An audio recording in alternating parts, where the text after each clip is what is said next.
കേരളത്തിൽ തെരഞ്ഞെടുപ്പ് പ്രചാരണം അതിന്റെ മൂർധന്യത്തിൽ എത്തി നിൽക്കുമ്പോഴാണ് മുഖ്യമന്ത്രി പിണറായി വിജയൻ 3 ദിവസത്തെ സന്ദർശനത്തിനായി ദുബായിൽ എത്തിയത്.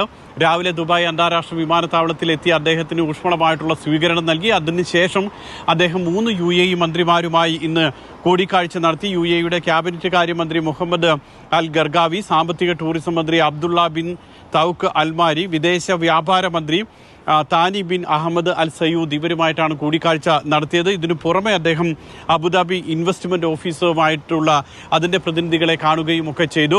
ഏതായാലും ഈ പ്രധാനമായിരുന്നു ഈ 3 കൂടിക്കാഴ്ചകൾ.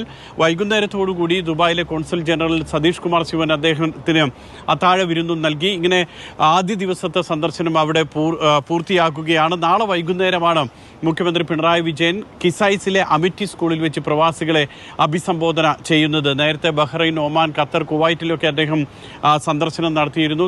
UAEയിലെ തന്നെ അബുദാബിയിലും മുഖ്യമന്ത്രി നേരത്തെ സന്ദർശനം നടത്തുകയും ചെയ്തിരുന്നു. ഈ സന്ദർശനത്തിന്റെ അവസാന ഭാഗമാണ് ഇപ്പോൾ ദുബായിലെ സന്ദർശനം. നാളെ വൈകിട്ട് ഓർമ്മയുടെ കേരള കലോത്സവം നടക്കുന്നുണ്ട്. അവിടെ വെച്ചിട്ടാണ് ലോക കേരള സഭയും മലയാള മിഷനും ചേർന്ന് മുഖ്യമന്ത്രിക്ക് സ്വീകരണം നൽകുന്നത്.